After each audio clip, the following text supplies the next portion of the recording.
Now, Sports Talk with Broads. Here's Hunter Brody. That cannot happen. That absolutely cannot happen. The Flyers blow a 3-0 lead in the third period and then fall in a shootout? They collapsed? Are you serious? What a disgusting way to lose. There are times where it's okay to be satisfied with grabbing a point. This is not one of those moments. I'm furious, really. And to make it worse, self-inflicted wounds in that third period. Overall, I did believe that the Islanders were the better squad out there, but it doesn't matter because the Flyers had a 3-0 lead with 20 minutes to go.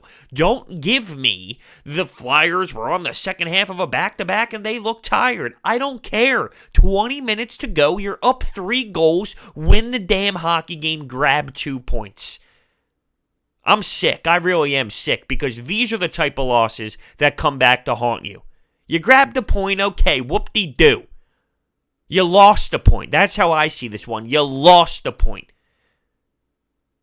I can't believe it. Before we dive more into this, do not forget about the promo code BROADS that you can use to save $20 off of your tickets when using SeatGeek. You get to go to a game, you get to be entertained, and you get to save money. It's a no-brainer. Use it today.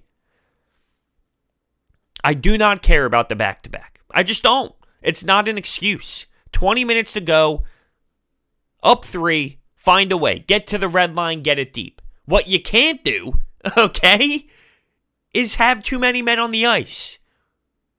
That can't happen. What else happened that was a mental mistake for the Flyers? Just a bad change, a miscommunication of people jumping on the ice, not in the rush. They scored on that opportunity.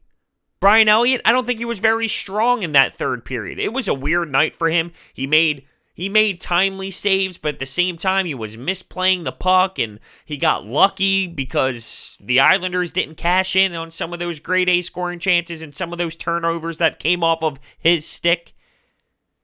But listen, let's get to the first 3 goals for the Flyers. AV switching up all sorts of lines. Maybe it costed the Flyers due to the miscommunication when it comes to changing, but, I blame the players. You have to communicate. When you're sitting on the bench and AV says, hey, we're going with G's line next, all 3 guys call out who they are changing for. It's just that simple. You should always be ready. And actually, that goal they scored on in the third period, that was a defensive miscommunication. Someone didn't realize who was hopping on for the D change, and that allowed the Islanders to go down and score. Unbelievable. So the Flyers' first 3 goals. With the new line of Lindblom, Farabee, and Couturier, they get on the board. Coutsie with it with a snip for a 1-0 lead. Lindblom with the apple. And then on the power play later on in that first period, Provorov with a clap bomb, blistering clap bomb, that finds its way through the traffic. It goes in, hits Twine, 2-0 Flyers.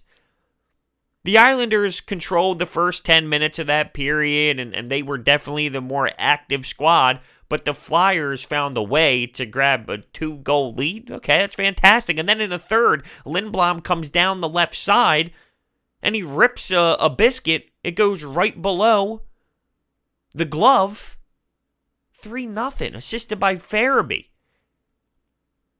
So through the first 40 minutes, I thought the Islanders were the better hockey team. They had a ton of good shots, but the Flyers made the most of their opportunities, and they had a 3-goal lead.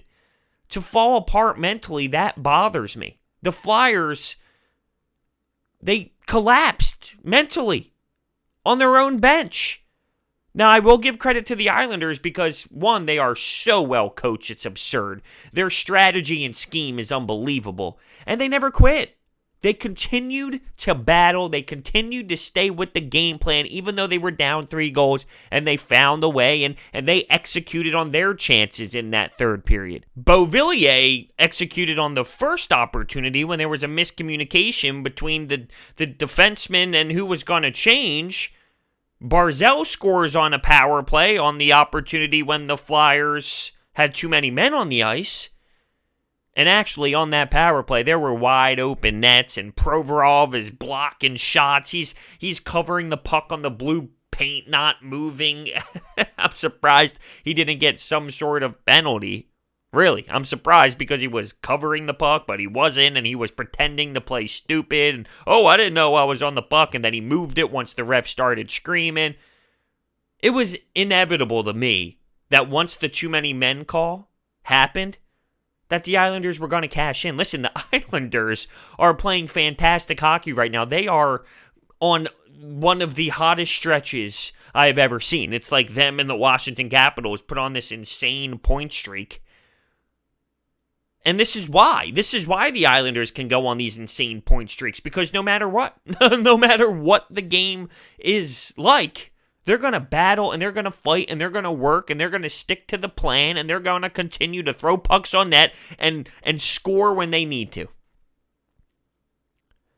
The third goal, by the way, also by Beauvillier, who had 2 goals, came off a turnover in the D zone. The Flyers had so many turnovers in the third period, and I also didn't think Brian Elliott was strong. And once it got to overtime, you could see the Flyers were so fatigued. And then the shootout was bad. Brian Elliott allowed 2 5-hole goals. He wasn't even really close. The Islanders knew what they wanted to do, and they made it happen twice in a row. And the Flyers couldn't score at all. It's demoralizing. It's one of those losses where you don't feel good about getting a point whatsoever, and you really lost an opportunity to snag 2 points. They are now in the wild card spot. Now, we're 20 games into the season. There are 62 games left, that wild card spot, and that those 3 spots in the Metropolitan that get into the playoffs without the wild card. They're going to be interchanging for so long. That's just the nature of the beast. When teams are so close with points, it's hard to really scream about being in a wild card spot right now. But I would like to grab one of those 3 spots in the Metropolitan, and you lost a point, and it stings. It definitely stings. I know Alain Vigneault is going to be extremely frustrated with this one. Self-inflicted will piss a coach off, but I will mention it. The fact that the lines are changing so much, is that a reason why there's too many men on the ice? Is that a reason why the miscommunication is there on a change? Now, I don't think personally that's an excuse, because if you're on the bench, you need to be ready. You need to be prepared. That's part of your job as a professional athlete, as an NHL player. When you're on the bench, you need to know who you're changing for when you are up next. When coaches call your number, you need to know who you're ready for. That goes on the player. But it doesn't help that lines are changing so much. The lineup even changed as a whole. Twarynski, healthy scratch. Chris Stewart gets in the mix. And Phil Myers gets the healthy scratch. And Robert Hagg was thrown in there. Now, I don't think that was the difference in winning the game or not. It's not like Twarynski has been playing phenomenal. He hasn't been producing and lighting the lamp. Alain Vigneault wanted to throw Chris Stewart in there, and that's fine. Phil Myers, though, has been scoring goals. He scored a couple goals. He's been playing confidently. And after the game, he was even asked, was this an injury thing? And Alain Vigneault should have said, no, it was not an injury thing. I made this decision to switch some of the lines and switch some of the lineups. He's trying to figure some things out. What I think is happening here is he's trying to get Kevin Hayes going, Voracek going, JVR going. Claude Giroux needs to get on the scoreboard more because Oskar Lindblom's carrying the squad. Travis Konechny, Sean Couturier's been getting some points as Lindblom and Couturier gets 2 points on the night each. So I think he's trying to find a way to figure out how to get these top dogs going. Imagine where this team could be if those players were getting on the score sheet. I've been defending Kevin Hayes. He does need to start producing, though. He does need to find a way to start scoring. When I was on the couch enjoying this game, trying to enjoy this game, it felt as if as soon as the first goal went in for the Islanders, it was going to happen. That's not always the case. Sometimes it's 3-0, the team scores to make it 3-1, but you see the team, you see how confident they're playing, and you believe the squad will find a way to hit the red line, get it deep, kill some clock, play sound defensively. But the Flyers were all over the place. They were tired. They were making mental mistakes, and that comes down to them being fatigued. It's no excuse at all, but I'm just telling you what is real about this moment. They were clearly destroyed physically, and they're coming off the back-to-back, and it costed them.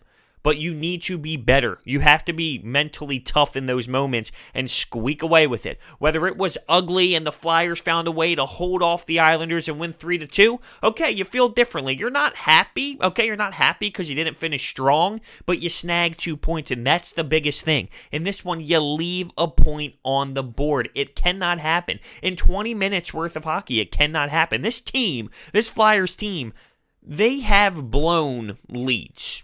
2-0 lead specifically pretty damn often. But here's the difference. Sometimes they have a 2-0 lead after one, and there's 40 minutes to play. That's so much hockey. Anything can happen. Throughout the NHL, if you're up 2-0 after the first, numbers will tell you that, it's very possible for a team in 40 minutes to score 2 goals. It bothers me, it does, because it is a consistent theme that when this Flyers team does go up a couple goals, they always find a way to give it back, but it's not the craziest thing in the world with so much time left on the board to do that. But 3 goals in 20 minutes, there's no words to describe it. It just flat out is not allowed. And Alain Vigneault has held players accountable and has definitely held this team accountable since he's been here. This is one of those moments where I believe he's going to step up and really show his frustration. They didn't have a good showing in Ottawa. But you really couldn't think too much about it because the next night you're playing the Islanders, one of the hottest teams in the NHL. Well, now you don't go until Tuesday, and that's against Florida. So there's some time to react to this one. Now, I'm trying to say and trying to sell myself that this is a blessing in disguise. Let it piss this team off. Let it frustrate the players individually. Let it fuel them. Let it fuel the head coach. Let this message and let this game be a learning experience to really get the boys fired up. But that's me just hoping and trying to find a positive out of this. There really isn't one. You can't feel good about it. You just can't. Crazy. Just crazy. I'm sitting here trying to think, did that happen? Did that happen? It did. It's really hard to do that, by the way.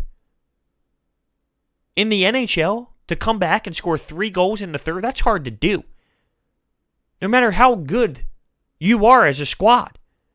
And that's when the mistakes come into play. But good teams make you pay. So if you're playing a lesser opponent than the New York Islanders, say someone at the bottom of the NHL right now, you might get lucky. You might be able to kill off that too many men penalty. You might be able to maybe get a better angle on the one play where the 2 defensemen miscommunicated and didn't really get on the ice. Maybe that one defenseman gets back and is able to get a good angle and put the puck in the corner. But when you play good teams in this league, great playoff teams, they're going to make you pay. I'm sure film session is not going to be fun for the Flyers. Good. Let's see how they bounce back. With that being said, thank you so much for watching. Hit that thumbs up button, subscribe. See you next time.